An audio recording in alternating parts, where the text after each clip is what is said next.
In the land of Egypt, under a blazing sun and endless skies, there lived a people who cried day and night. They were slaves. Their hands were worn, their backs bent, and their hope slowly fading.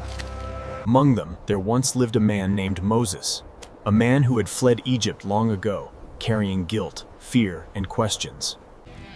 But one day, everything changed. While tending sheep in the wilderness, Moses saw something strange, a bush that burned with fire but was not consumed. From within the fire, a voice called his name. Moses! Moses! he trembled.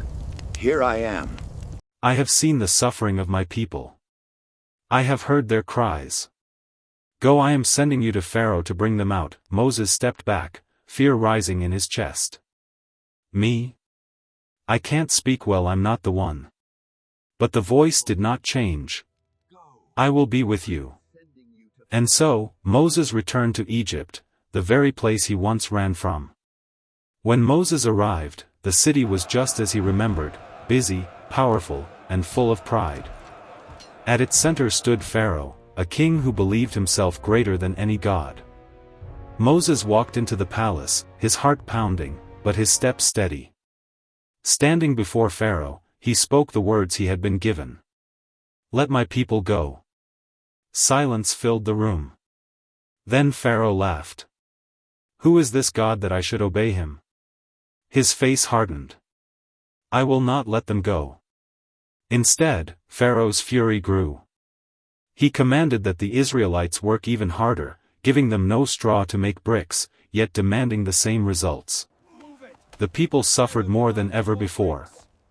They cried out, not just in pain, but in anger. Why have you made things worse for us? They asked Moses. Even Moses felt the weight of doubt.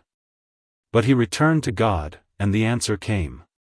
Now you will see what I will do. What followed was unlike anything Egypt had ever seen. The Nile River, the pride of Egypt, turned into blood. Fish died. The water stank. Panic spread. But Pharaoh refused. Then came frogs, everywhere. In homes, in beds, in food. Still, Pharaoh refused. Gnats filled the air. Flies covered the land. Livestock died. Painful boils broke out on people's skin. Thunder and hail destroyed crops. Locusts devoured what remained. Darkness covered Egypt for 3 days, thick, heavy, and terrifying. Each time, Pharaoh's heart burned with anger. Each time, he said, no. His fury blinded him. His pride chained him. Moses stood again before Pharaoh, his voice calm but firm. This is the final warning. Pharaoh turned away. That night, a deep silence fell over Egypt. Then came a cry, loud, piercing, and full of grief. From the palace to the smallest home, sorrow filled the land. Pharaoh broke. In the darkness, his power meant nothing. Go, he said. Leave, all of you. At last, the chains were broken. The Israelites moved quickly, gathering their families, their belongings, their hope. After years of suffering, they were finally free. Moses stood before them, not just as a man who spoke, but as one who obeyed. Behind them was Egypt. Before them was the unknown. But they walked forward. Because freedom always begins with faith. Pharaoh's fury had been strong. But God's power was stronger.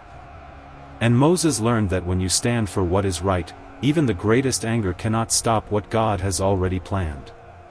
If you believe God can make a way where there seems to be no way, type Amen.